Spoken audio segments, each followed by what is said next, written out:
Good afternoon to those who are joining us this afternoon. I'm Mark Correll. I am going to be your moderator today. I currently serve as the Deputy Assistant Secretary of the Air Force for Environment, Safety, and Infrastructure. In that portfolio, I also have responsibility for installation energy. So our panel today, which is going to continue to focus on mission support, but specifically looking at installation resilience, is something of great interest. I will tell you as we begin from an administrative standpoint, the way this will work is I'll do a little bit of introduction and I'll introduce our guest speakers. Then each of them is going to make their own presentation. We're going to ask that we let them get through their entire presentation. At the end of both presentations, we'll start talking about questions and answers and interacting with each of you. As you're listening to the briefings, if you don't mind, the way we're going to do this is place your questions in the Q&A function that you'll see at the bottom of your screen. I'll be monitoring those questions and answers, and once each of our guest speakers is done, I'll offer a couple of generic questions to them, and then we'll go to your questions because we're very interested in hearing what you have to say every day here. So let me just open with a couple of thoughts before I introduce our speakers. So since we're talking about installation resilience, I thought it would be important for those who are listening today to understand where the Air Force is on an installation resilience standpoint. Now, we've got a new administration, and they're likely to give us some new vectors, particularly associated with climate impacts and sustainment as we move forward. But right now, the way the Air Force is viewing installation resilience is in this way. Our installations are going to be vulnerable to three basic threat categories: physical threat, cyber threat, and natural threats, climate being a subset of that natural threat. And so we're going to have to be prepared that when any of those threats actually becomes an attack, so to speak, that our bases are able to be resilient and continue to operate the mission, continue to support the functions that the JCS intends for us to do as part of the National Defense Strategy. So if we understand those are the three threats, how are we responding to that? And there's actually four areas that we look at now. The first is mission assurance through energy assurance, our energy assurance function. And we have a whole line of discussion on how are we assuring that we have the resilience we need from an energy standpoint. The second is cyber assurance. So particularly at installations, we're interested in facility-related control systems and how those could be accessed, and particularly how they could get to other aspects of our NIPRNet or SIPR and impact our mission. And how do we resist those things? The third is infrastructure. How do we build our bases in a different way so that they're less vulnerable to physical attack? And as we may hear later, how do we then equip those bases so they're less vulnerable to a physical attack or a natural attack? And then finally is response, and that gets to the people piece of this, is how well are we trained? What do our COOPs look like? What do our emergency responders do? How well do we practice the things that we are doing going forward? So with that backdrop, today, what we're going to talk about is installation resilience from a couple of different aspects. We've got two great panelists coming today. The first I'll introduce is Mr. Jeremee Alexander. Jeremee works for Liteye Systems Incorporated. He's a retired Air Force Security Forces experienced person, has experience leading in air-based ground defense and air defense. He constructed the initial team tasked with addressing UAS threats for Security Forces career field and continues to support mission solutions for Liteye. Our second panelist today is retired Air Force Lieutenant General Anthony Rock, who has made it clear to me that he is now Tony Rock, and so that's who will be with us today. He's the president of AJR Solutions, and in that role, he serves as NextEra Energy's senior advisor and principal consultant for defense affairs. He spent 35 years in the military, and that provided him with extensive operational and strategic background throughout his Air Force and joint assignments to make him really well qualified to talk about these resilience activities and the things that we need to do. He also served as the Inspector General of the Air Force before he retired. So we've got a couple of really great folks here to talk today about this installation resilience topic and what our industry partners can do with the Department of Defense to try to make sure that we're able to resist the threats that are coming our direction. So with that introduction, I think we're going to turn first to Mr. Alexander. So Jeremee, let me turn it over to you for your opening remarks.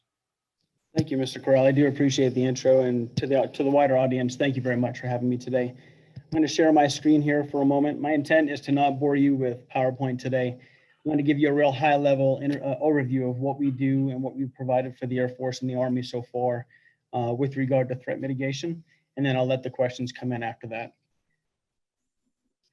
If I can just get the computer to work. Okay, so I'm starting off with the current configuration of what our capability looks like right now. In particular, I want to point you to the top left. That is what we call our containerized odds, an anti-UAS defense system. That system there was generated or brought forth because we wanted to address an urgent operational need in several COCOMs that our warfighters are in today, specifically to address UAS threats. What we found out over time is that threat evolves, and so we need to start looking at personnel, vehicles, and that kind of thing. So we really look at providing a multi-domain, multi-mission capability for both air and ground related threats, right? So air-based ground defense and air-based air defense. There is a seam there, and security forces at the moment within the Air Force plays a pivotal role there. Some of the successes that we had with odds, you know, it's a combat proven system. It's a TRL-9 system. It's deployed. It's optimized at 3.5 kilometers. There's a directional jammer to mitigate interference with different existing assets that are already in theater. We have the biggest concern of ours is to make sure it's not a manpower intrusive system. So it requires one operator to defend an installation. And so we've had a very good success with this capability so far, and we have a very mature service and support option for the government so far. But the voice of the customer definitely weighs heavy with us. You know, we want to provide the best capability to the American warfighter. So what we've done is we've come up with a shield system, utilizing the system that we've already provided to the government as a baseline. We've improved some of our core capabilities. Of course, the camera is part of it, right? And so I'm not going to spend much time talking about the camera today, but we want a camera that can reach out and see a lot further to provide a great battle damage assessment and or provide a great immediate visual assessment. But the majority of our upgrade really from the customer we heard all centered around the radar. And so we have a great partner that we work with on a lot of different efforts named Numerica, and they came up with a radar that definitely meets and exceeds some of the expectations that the government has at the current moment. I'm not going to go over every single line item here and talk to you about those things, but essentially what we've done is we've taken 4 individual radar panels and made them individual sectors on the system, albeit that the interface to the user remains the same. They don't know any difference. They just see an enhanced capability. What that gives them is the ability to rapidly process the information coming in, the potential threat, and decide and act, kind of like the OODA loop concept, right? Observe, orient, decide, and act rather quickly. It gives them the ability to process the information and make a decision given the totality of circumstances at the moment. So it's been very good. Our system has been very effective already, but this new radar capability really puts us in a different category because we transitioned from a counter UAS response really to a multi-domain, multi-awareness, air and ground defense related asset. And that's what we're going to hang our hat on today. That's what we're very happy with. And we're introducing this to the, from industry, of course, and introducing this to the government today. How do we align or posture to the current mission? Well, I'm going to need to give you the bottom line up front. The shield, as I mentioned, it's more than a counter UAS system. It is really it's a mission assurance tool. We guarantee the mission can take place because we give you the ability, give the government the ability to identify threats well outside the perimeter or well outside the mission domain, and then give them the opportunity to take action if needed or if warranted. It is not a silver bullet. We require the Air Force or our customers to give us some feedback so we can make it better because the threat evolves, and so too does the technology that is used to address it. So we have to make sure we remain on that tip of the spear, if you will, to give our warfighters the best chance of coming home. Again, I'm not going to go through all this stuff here, but the Liteye approach is we go through a robust design and we exercise the full mission completely, even if that means we fail. Elon Musk has a great concept. He's like, if we're not failing, we're not trying, right? And so we want to make sure we do the same thing with our capability. We want the best team out there, which in our case is Red 6, to fly against us and red team against us to flush out any issues that we might have with the system, so we can improve that before the warfighter depends on that to save his or her life, right? We also have the ability to connect to any of the existing assets on any of our installations worldwide, in particular the C2. ABMS JAD-C2 is probably the Air Force's newest C2 that they're going to, and we've already demonstrated the ability to operate with that domain, as well as the Medusa C2 from a counter UAS perspective. But again, the bottom line is our capability provides a mission assurance. You know, it's a risk buy down capability, and it gives you the ability to then conduct battle damage assessments and immediate visual assessment of any threat coming in. Given that, I don't want to take up any more time. I'd really love General Rock to be able to present his information and then get to the questions. So that's all I have right now. Hey, that is great. Thank you very much, Jeremy. I really appreciate that. And particularly because this is an area, at least in my experience, is not something I know a lot about. So this is very interesting stuff. And I think everybody will get a lot out of the Q&A piece as we go forward. Let me transition over to something I do have a little more experience with, is in the energy area of business. And so let me turn it back over to Mr. Tony Rock and let him talk a little bit about what NextEra Energy is doing and what he's doing with them. So Tony, over to you. Thanks very much, Mark, and I really appreciate you and the AFA including me. I look forward to the dialogue today. I see we've got almost 100 participants, and hopefully we'll get some questions from the audience as we go along, because I want to hear from them what's on their mind. I always find myself at the end of these kinds of sessions thinking I've sure learned a lot more than the people who are listening to at least me as panelists, if not other panelists. But yes, I did join NextEra Energy's consultancy team about 18 months ago, as NextEra Energy was frankly trying to break through some barriers and have more constructive discussions with the Department of Defense. A lot of it was focused on where NextEra Energy Resources LLC, the resource and infrastructure side of NextEra Energy, where they were trying to site some of their infrastructure, specifically wind turbines, but also solar fields and some other infrastructure as well. So they asked me to come on board and try to help them understand the DoD perspective.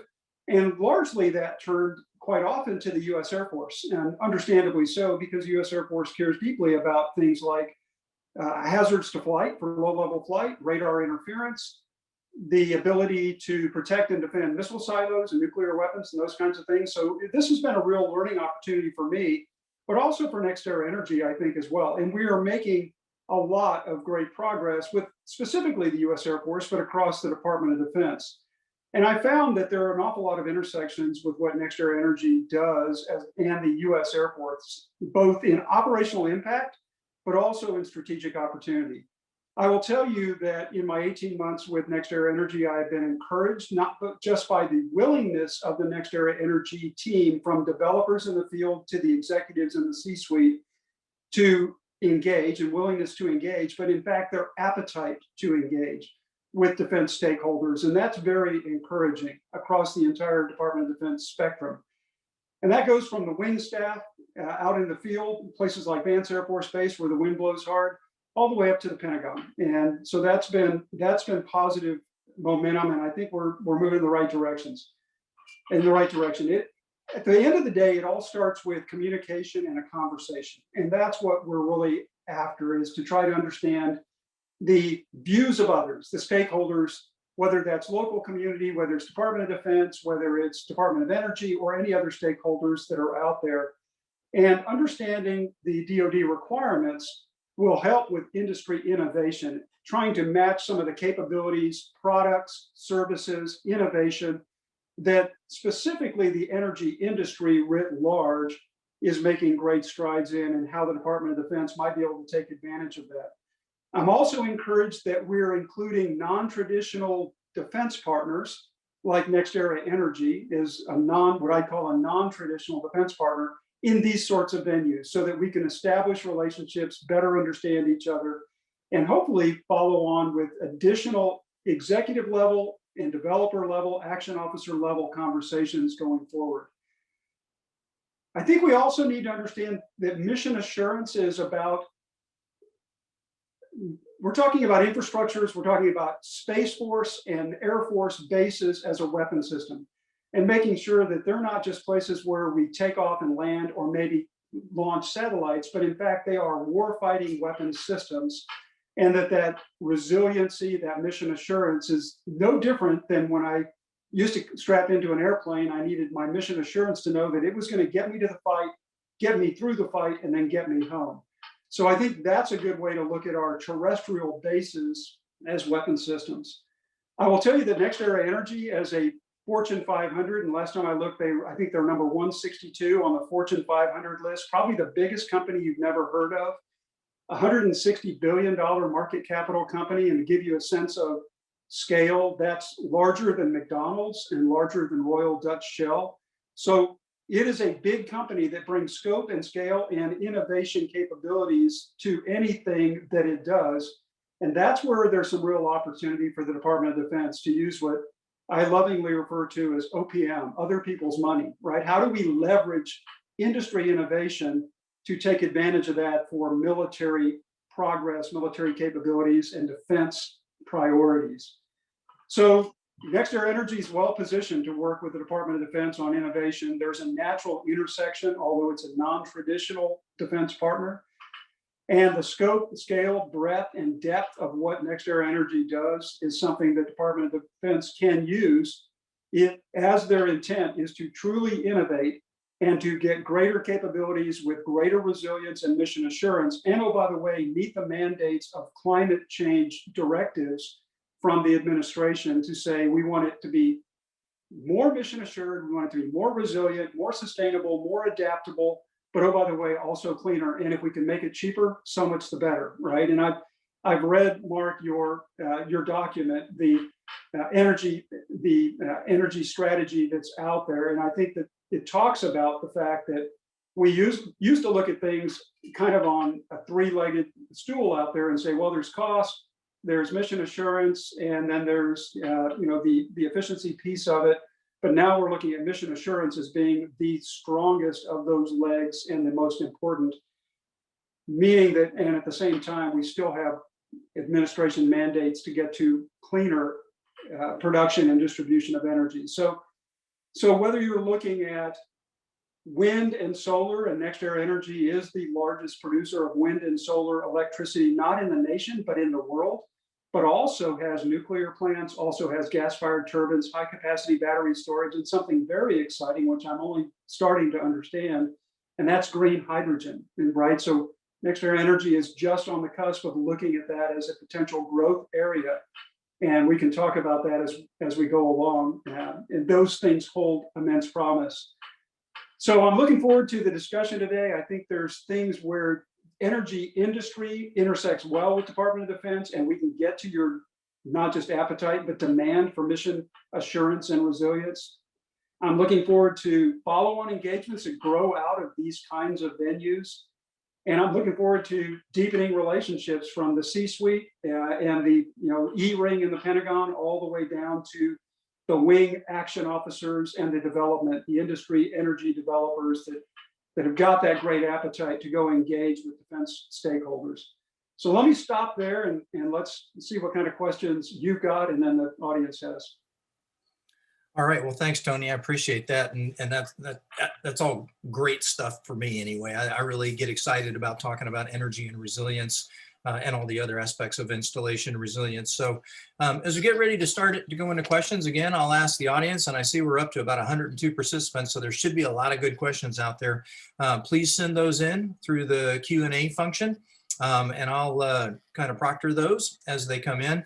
But let me start off with kind of a question that I think is applicable to both of our guest speakers, and it goes like this, and it's whether you're at home base or you're deployed in a contested environment, we're going to have to be able to sustain operations in all conditions. And we may have to face a crisis of conditions from natural disasters like floods and hurricanes. Maybe it's going to be a physical attack by a determined adversary. Maybe it's going to be a cyber attack from a malevolent actor. We're going to be able to have to respond, and we're going to have to be able to ensure that we have a continuity of operations.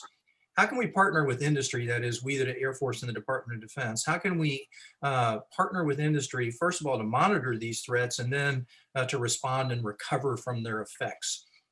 So let me go to Jeremee first on that one, and I'll probably rotate these back and forth so you're not always getting longer time to think, Tony. But I'll go with Jeremee on the first one of these, and give me an idea of what you think, how we can partner with industry to address these potential physical, cyber, and natural threats. Of course. So I think, again, I'm coming in from a 20-year retired standpoint, right? And what I've seen within my career field is we do a lot of forward thinking, but we only have the ability to answer the now, right? I have a need now, and I need to address it today and get that capability out there to the field. And my perspective is thin compared to others that really work requirements and truly have a vision down the road and really try to flesh out the art of the possible, if you will. What I think needs to happen from an Air Force perspective is, I think, partnerships, relationships, strategic relationships, right? Identifying capabilities out there or industry partners out there that might be able to provide you something down the road, and have that discussion about what the art of the possible really could be before it happens. And so these are great conversation starters, right? You and I, let's say we could have a conversation about base defense 10 years from now. The need isn't there yet, but we have the ability to kind of steer where we might need to go to address the future needs and develop trends, et cetera. So I think the first part of that question, I would say, from a strategic relationship, is start those early, not just when the need arises, well before, left of any event that happens. Start those relationships and keep that dialogue going with potential industry partners. From a post-event type standpoint, how do you respond and recover? From our standpoint here, we provide a capability that is not dependent upon a shore power requirement, right? So we could give eyes on for a battle damage assessment, for example. The event happens, whether it's weather related or threat related, adversary related. We can go out there and provide the first responders the ability they need to, again, the whole OODA loop process, make an informed decision and say, give them the sight picture of what their operating environment might look like beyond their eyes. You know, our logo and the company is, our motto rather, is beyond human vision. And we give the ability to look well beyond the horizon at what the defender, in this case, may not be able to see. So I think we give them the ability to take a look at what's out there on the battlefield in the mission domain, and then give them the ability to collect, discuss, and make a decision from there.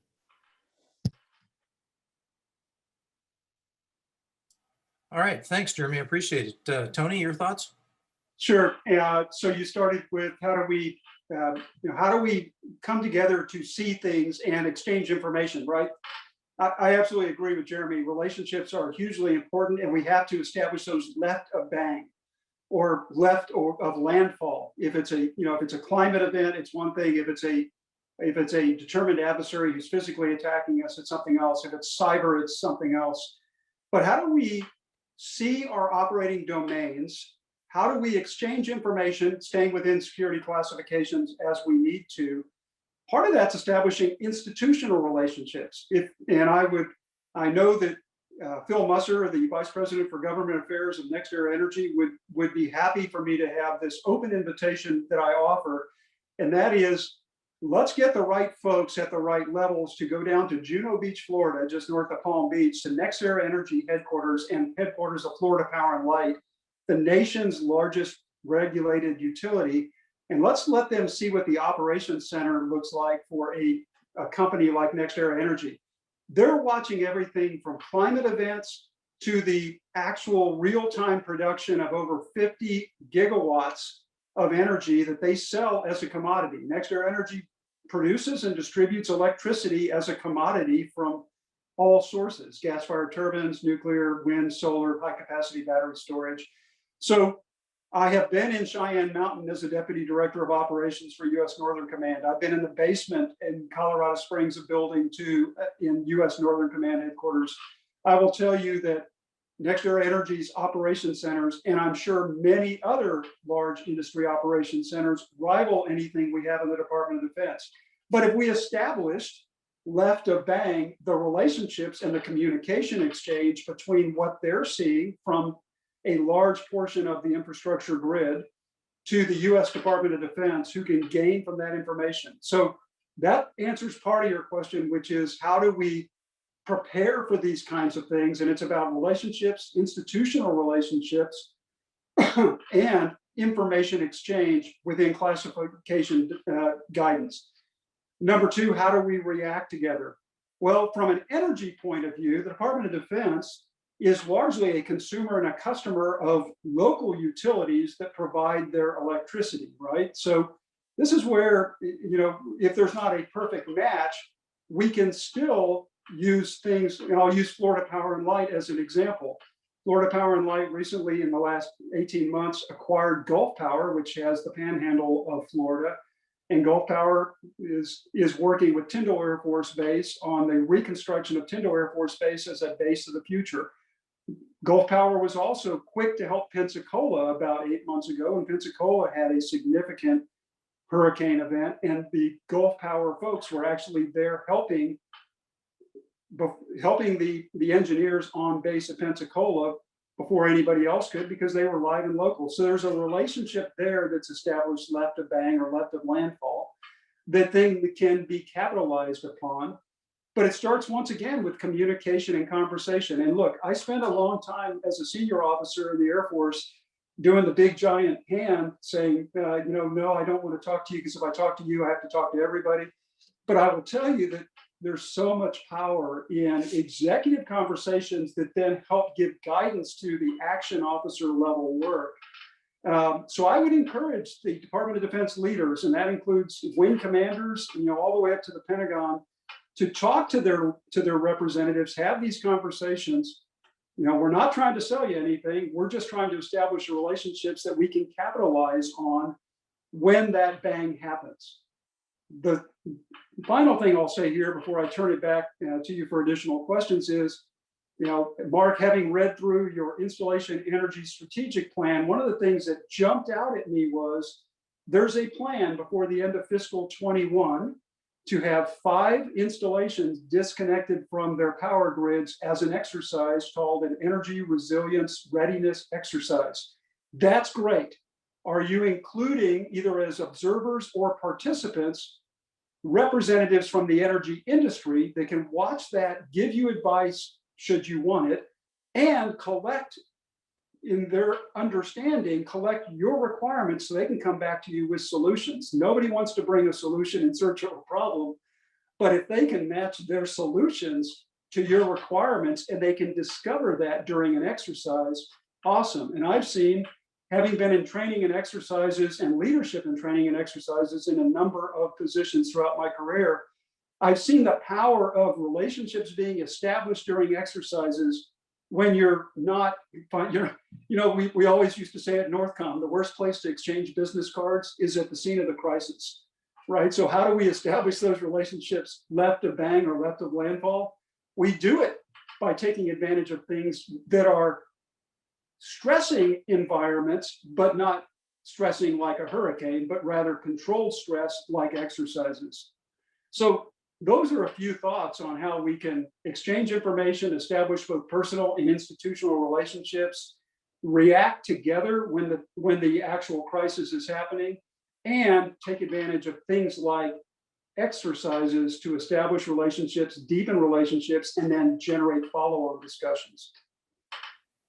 Hey, that's great. Just a couple of comments or thoughts as we talk about that. So first, I'll talk about the energy resilience exercises. So I think that's a great point. So the answer is yes, the utilities involved, but I don't know that we've had the utilities involved in terms of, why don't you watch what we're doing and see what you think you could do to help. So certainly, anytime we're doing an energy resilience exercise, we've got to involve the utility, because we're going to sever power from the grid, and we're almost everywhere we're using grid power as our primary source. So the utility's aware, involved, and engaged in terms of us turning off the power to the installation. I don't think that, at least I'm not aware that we've actually had them come, you know, monitor and participate in a way that they could then say, okay, well, you know, I see you have a problem here, but here's what we can do for you. I don't think that we have gone down that road. So I think that's a great thing for us to do going forward. In terms of working together, I guess one of the things I would say is at least in my experience, since I've been doing this for a really long time, this is the first time that the Air Force Association has had a mission support area of discussion like this. It's generally more about the aircraft and the pointy end of the sword kind of things, engines and missiles and airplanes and those kinds of things. So I think this is a good start to have those forums such that we can get to where we can build those relationships one-on-one and work together. So great inputs. I really appreciate that. I'm starting to see a couple of questions pop up in the side over here, but I'm going to go ahead and give each of you one more, and then we'll come over to the rest of the crowd. So you kind of touched on it for Rocket, Tony, rather, as you were talking about Gulf Power. And so I know that as you're talking about base of the future and building sustainable bases and that kind of stuff, that you've worked with Gulf Power down at Tyndall. And so obviously Tyndall was heavily impacted by the hurricane that was down there, but I know there's a lot of good stuff going on at Tyndall, and you're talking about pilot operations down there. Could you discuss a little bit about what's going on at Tyndall, what you think the opportunities are, and how we might be able to then ultimately scale that to other bases, maybe even expeditionary operations? No, you're exactly right. And I use the term pilot project, which is what Matt Valley, who's the Vice President for Business Development for Florida Power and Light, and he uses that term. Look, what's happening at Tyndall Air Force Base, and we're still going through the legal approvals to get the leases in place and to get the environmental assessment done. But the concept is at industry expense, so no cost to the Air Force, NextEra Energy, Gulf Power, specifically under Florida Power and Light, is building a microgrid that would be a resilient and redundant source of energy, electricity, for the 1st Air Force, the defenders of the homeland, right? So the Air Force that is responsible for homeland defense, the numbered Air Force down there. And the concept is, if the grid power fails, which is actually provided by a local provider, so NextEra Energy, Gulf Power provides power up to the gate, and then the Gulf Coast Electric Co-op provides it from the wire into the facilities. But if that grid goes down, NextEra Energy is constructing a kind of a three-headed monster, right? So it's going to be wind and solar and a battery capability, high capacity battery capability that would give the 1st Air Force building a certain number of hours of electricity without grid power. And this microgrid would only then be activated if the grid power is cut off. This is it should be fascinating because, as I said, it's at no cost to the Air Force. And for a 10-year period, this opportunity for NextEra Energy to learn from building and operating this microgrid for the US Air Force, for the 1st Air Force specifically, the industry can learn from the microgrid building and operations to then scale it to other commercial users and or other Department of Defense's bases, Army posts, Air Force bases, naval stations. So there's an opportunity to have a operationally relevant learning laboratory, if you will, for both the US Air Force Department of Defense and for industry. So this is a win-win, right? I mean, this is truly using other people's money. And I will tell you that NextEra Energy and Florida Power and Light specifically has leaned into this, and they are making some business investments to try to compress the timeline. So even in advance of the final approvals, they're taking industry risk by acquiring mission-specific equipment that they'll eat the cost if all of the approvals don't go through. But what that allows is about 4 months quicker timeline, because you don't have a sequential go get the leases, do the environmental assessment, only then order the materials, then start the construction. So NextEra Energy and Florida Power and Light are taking that business risk to say, you know what, we will buy this material that won't be used, can't be used for another project. It's specific to this Tyndall project. So this is ultimately a public-private opportunity, a public-private partnership that will benefit both industry from a learning lab, operationally relevant environment, but also the US Air Force and 1st Air Force specifically, to say you're going to have uninterrupted power capabilities if the grid goes down, and America's homeland will still be defended. Does that give you what you need? Yeah, I think that's great. We have a superb opportunity at Tyndall, obviously, because there's resources there, there's a requirement there, and then where we can leverage with utilities and other folks for great new ideas. We're really building from scratch there, so that is great. So thank you very much. Hey, Jeremee, let me come back to you, and maybe you could give. So again, I am not as deep in security forces as maybe clearly you are. Maybe some of the other folks that are listening in today might be. So can you give us an idea of how Liteye is postured to meet the DoD or defense related tasks that you see coming up in the future? Of course. So, as I alluded to in our briefing, we were brought into the mix because we were answering an immediate need that was posted, within a couple different COCOMs, right? So we were brought in to meet the initial need of counter UAS defense. Adversary was dropping capability, or they had the ability to drop munitions on us overseas, and we tried to mitigate that for them, right? And we've been very successful there. But our intent was not to give them a system that was only operationally relevant at that given time. We need to have an open architecture system to allow other base assets to be tied into ours, again, because we're very connected to the manpower pool. Of course, security forces, my career field, we always need the manpower. And so if a capability comes onto the installation that requires 5 people, there are times where I have a hard time meeting the post-manning requirement for that installation on that given day. So we don't want to be a big draw there or whatever. So what we did was we came in and we said, hey, we need to have an open architecture system. So if the government down the road, the customer says, hey, great, you met our need yesterday, but our need changed today, and we definitely see it changing again in the future, what can you do then? So we have an open architecture system that allows, I don't want to say plug and play because there's some software that happens, in between that mix, but we have the ability to bring in other solutions for the threats of tomorrow and of the future. And that's very important, I think, because the last thing the Air Force, or let alone my career field, needs is a shiny widget that only performed quite well for a year or two, and then they wasted all that money for it to just sit there on an installation, go over to DRMO, and just be piecemealed elsewhere. That doesn't work for anybody. It doesn't work for industry, and it certainly doesn't work for the warfighter, because once they get used to utilizing a capability, they want to rely upon that capability, and they want to see that capability succeed because they're familiar with it. So open architecture is the way to go, in my opinion. Great, thank you. All right, I'm going to turn, we've got a couple of questions in the Q&A, so I think I'm going to go that direction. The first one we got in is actually for both of our panelists. And so I'm going to probably, I didn't give Jeremee a chance next time. So Tony, I'm going to come to you first on this one. So the question reads, for all, so all of you, great discussion and appreciate your time. Were you able to work with the customer to help define the requirements and then meet the need?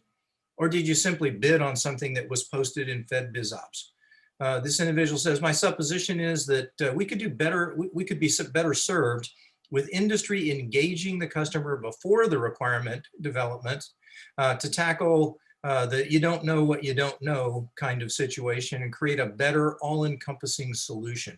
So Tony, let me go to you first, and I'm happy to reread that again because I don't know if you can see it or not, but I can. I actually read it when I looked at the chat. I think it's a great question, and the short answer is, let me use Tyndall as an example. Yes, we were able to break through some of the bureaucracy and get the meetings that we needed to have, both at the executive level, talking to folks like Patrice Melanson, Brigadier General Melanson, and her deputy, Colonel Travis Layton, but all the way down to the Corps of Civil Engineers at Tyndall that were helping, and the local civil engineering squadron at Tyndall, and the Tyndall Program Management Office, the Tyndall Reconstruction Program Management Office, all the way down to the GS-12, GS-13, Major and Lieutenant Colonel level, with the right folks from Florida Power and Light and from Gulf Power. So having that sit down with the user, with the customer, and say, okay, we're trying to understand what's in the art of the possible for this thing called a microgrid. First of all, Tyndall's a great, you're exactly right, Mark. We can use that as a huge learning opportunity and lily pad to jump off from going forward. But the first thing was looking at the customer and saying, if we're going to build a microgrid, we're going to do it at industry cost. We want to make sure that you define what you think mission essential really is here at Tyndall. And we looked at a couple of different locations. And what we settled out was Well, first Air Force, got to defend the homeland, right? Can't afford for the lights to go out there and not be able to push an ATO or do any other things you need to do to command and control the assets that defend this nation. So that was an example of talking to the customer, talking to the user, and getting them to articulate their requirements. And I will tell you that, way back in 2005, I think it was, when I was the deputy director of requirements at Air Combat Command, we would spend a lot of time within the command writing the right requirements documents and getting the key performance parameters locked down so that business could understand what it was we wanted to be and what we wanted to buy. And that is hugely helpful. And the time that you spend on the left side of that process to articulate and be a good customer and to articulate your needs and requirements then allows industry to say, I have a solution. It's a product, it's a service, or I can go innovate something, or I can adapt something, but I now know what you need and what you want to be, so I can bring the right solution to your problem. I think it was, variously attributed to a lot of folks, and I'm paraphrasing, but I think Einstein got the credit for saying, if I had an hour to solve a problem, I'd take the first 50 minutes and I would spend that defining the problem, and then I'd spend the next 10 minutes solving the problem. So that's a huge part of it. Yes, industry being able to talk to its customer in the Department of Defense and have those interactions all within the federal acquisition regulations and all within government ethics and all the right business development ethics. That is a hugely helpful thing, and it's something that is absolutely critical to getting the government what it needs at the right cost on the right schedule. So that's just one example at Tyndall of where I see that it worked. Great, thank you. Jeremee, any thoughts on this one? Yeah, first of all, Scott, that's a great question. General Rock alluded to everything left, developing the requirement before it gets released out to industry. That is a piece that is critical to making sure the warfighter gets exactly what he or she needs to perform any given mission, right? And so the more time spent there in that requirement development process, the more the better prepared industry is to actually meet your real need. Now, in that process, once you get to a testing environment, to at least show the baseline capability that you have to offer, right? To address the need that went out there via FBO or whatever other forum it came through. In that moment, you could say, well, are there any other things from an industry standpoint? Are there any other things you wish the system could do? And that discussion there, that collaboration on site, then further defines that requirement, I've found anyway, especially as it relates to counter UAS and a couple of different test events. We needed it to do A, B, and C, but by the time we were done with it, it did D, E, and F, and it was great, but it was because we were able to have a conversation after the baseline need was actually met. So that development process on the government side is critical. And I'll be honest with you, that's something I didn't really understand prior to my last assignment before I retired. I didn't really understand the requirement. I just knew I had a need. Give me an optic for my weapon, for example. What does it need to do? I don't know, I just need an optic. Well, you're going to get an optic and it may actually become a hindrance for your mission, right?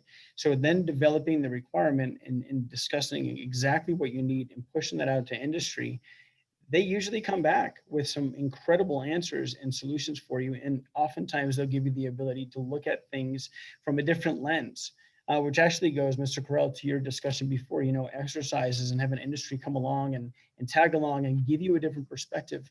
Because at the end of the day, we all want the warfighter to come home. Of course, the warfighter wants to come home, and industry, really, we want to provide that capability that allows it to happen.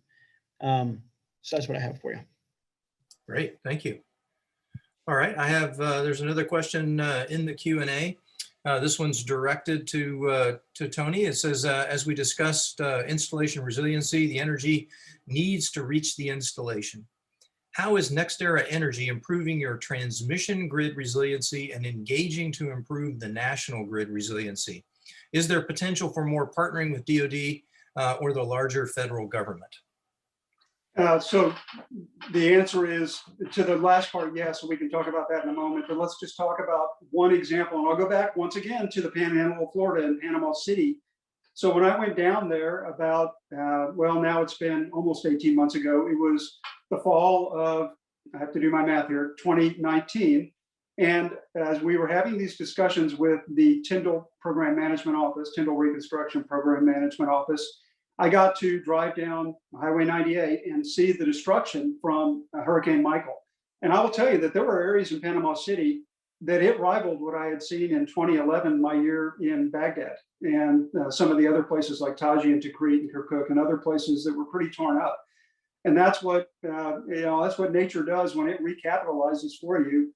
One of the things that Gulf Power was doing at that time was, rather than just taking all the telephone poles and the power poles that snapped off above the ground, they said, okay, we're going to take this opportunity, and never waste a crisis is a good motto. And that was, General Dempsey, when he was the chairman, used to tell us that on the Joint Staff all the time. But Gulf Power was taking advantage of the crisis to say, guess what? We're going to take our transmission lines and we're going to bury them going down Highway 98. Now that's painful when you've got a major line of communication like a highway going through a city like Panama City that is, fairly limited with its side streets and those kind of things, to say, you know what, we're going to turn up the streets, but we're going to lay these power lines so that they don't get blown over next time we have a Hurricane Michael event, right? So that's one example of how industry, in this case, Gulf Power, one of the NextEra energy companies, went in and was improving the grid and the resiliency and the survivability, the sustainability of the grid, right? And so that's one example. Look, I'm in South Texas, about an hour west of San Antonio. So we've all read what happened in Texas last week. There was, as always, a lot of blame casting and, and shaming between the providers of whose fault was it, and probably more so than let's find the solutions. But what we found was that the grid was, it's got to be fed. As you say, energy's got to get to the base. And in Panama City, it happens that the energy comes from the city and it comes up to the base, and then it's distributed through the Gulf Coast Electrical Co-op to the actual facilities within the wire. But what we saw in Texas was, okay, we don't have a lot of surplus power stored. Now, whether that's because of deregulation and because it's not economically viable for the company to store power that may or may not get used.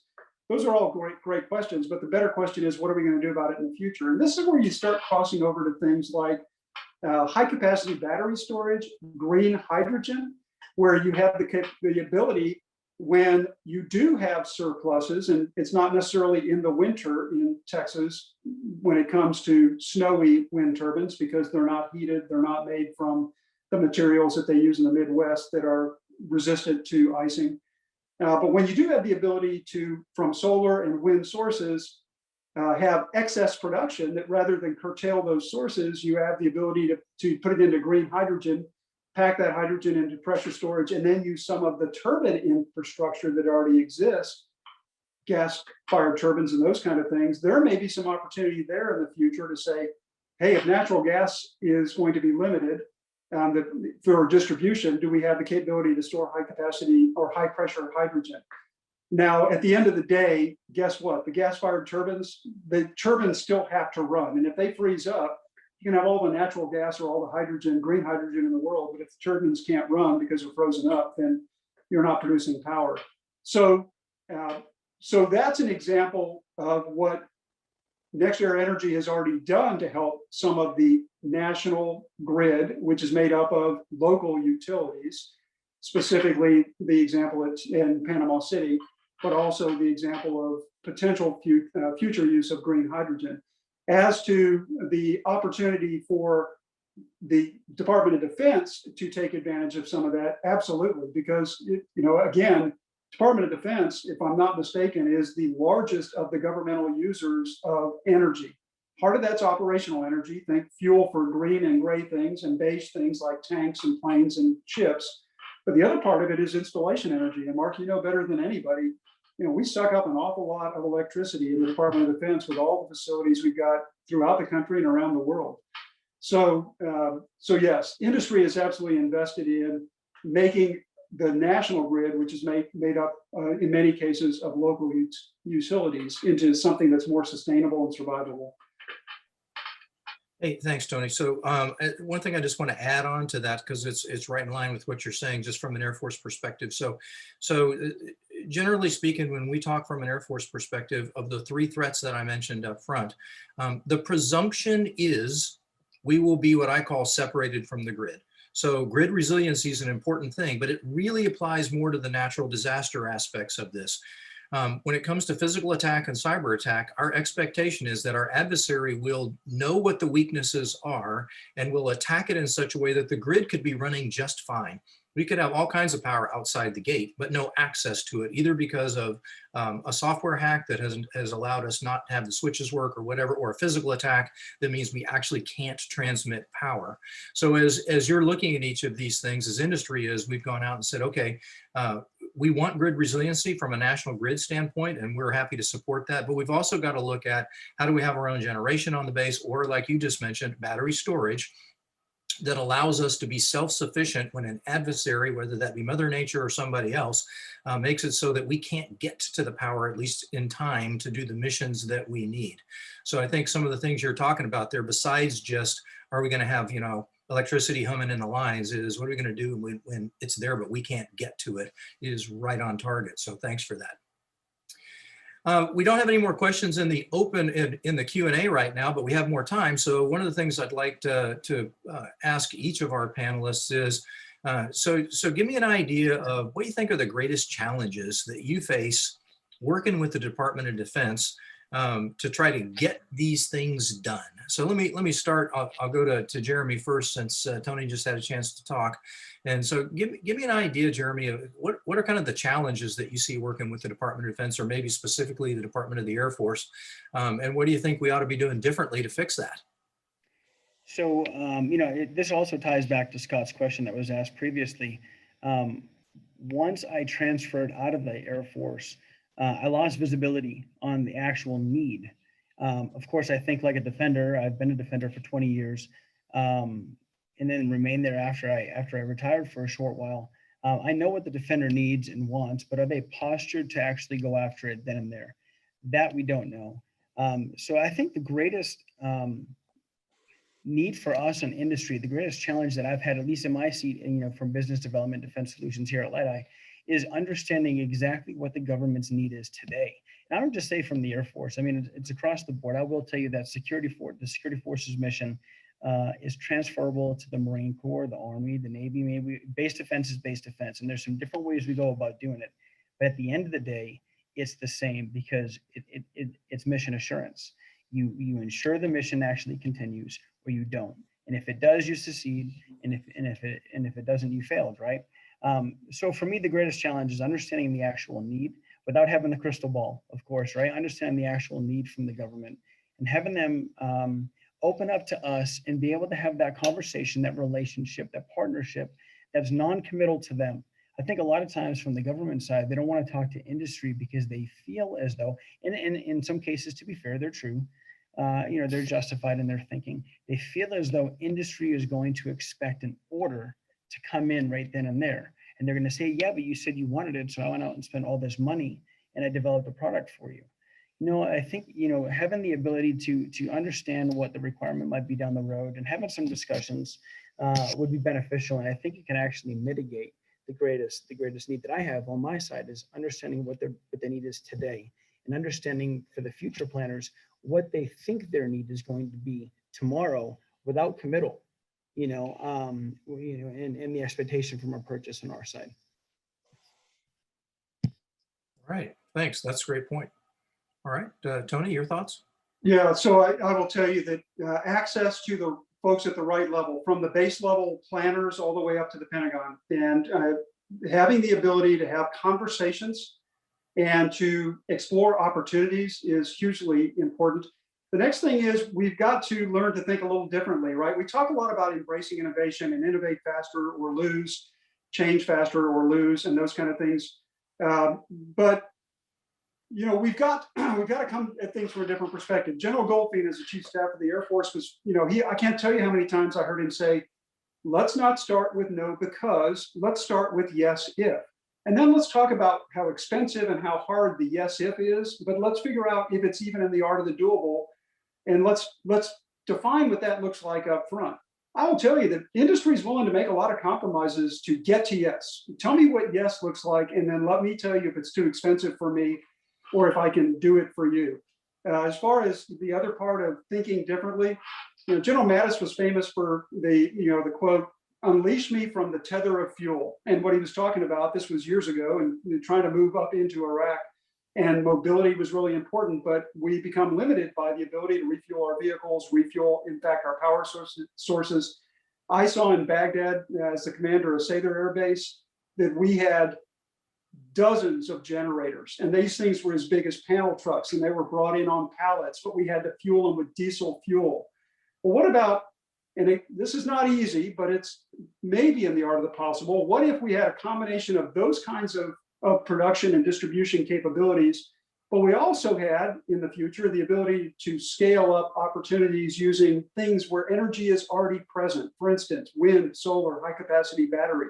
What if I showed up at a deployed base, a bare base, and I had some sort of kit that would allow me to take advantage of the sun and wind that is already there, and then augment that with the fossil fuel generators. It's not binary, right? It's not oil and gas or renewables and batteries. It's oil and gas and renewables and batteries. So fighting through the no because answer, getting access to folks to have a conversation and explore the art of the possible, and then maybe thinking a little differently. I think those are all things that are difficult with the Department of Defense, not impossible, but something that both industry and the Department of Defense have to continue to be just absolutely dogged in their willingness to continue to pursue, right? And just be relentless in their appetite for those kinds of conversations to explore opportunities. Well, I think those are both great answers. I guess one of the things I would say is that we need to try to find good forums like this, where whether it's AFA, Energy Exchange on the energy side, some of the other industry meetings that we have, less in person now, more virtual, where there's an opportunity for us to exchange these ideas. So I'm more familiar with the energy piece of this. Energy Exchange is a good place where we can sit down and talk about what are the requirements on this? What are the things that we're willing to accept? What are the needs that we have? So I'm certainly hoping that that we're going to see more of that, like we're seeing here today at this AFA panel, but also in other events as we go forward. I'm looking at the clock here, and I was told to manage that. It says it's at 15:57, and we're supposed to end exactly on time. But what I did want to do is give each of you a minute or two to make any closing remarks that you had. And so let me go back over to Jeremee again, since he's had a minute to think about it. And Jeremee, over to you. No problem. Thank you. And to the wider audience, thank you for your time today. I really do appreciate your attention here in talking about this, because the American warfighter needs us to have these discussions today, and they need people like you on the other side to take back notes and to facilitate additional discussions outside of this context here. If I could impress one thing or leave one thing there for the wider audience, I would say that reaching out to industry can sometimes be problematic. I do realize that, because I was that person on the other side. I was hesitant to reach out to industry. But if you reach out to industry that's already proven and you say, can you provide a government contact that can speak to your record, so I could validate who you are, what you provided to the government, because I'd like to have some conversations with you about the art of the possible.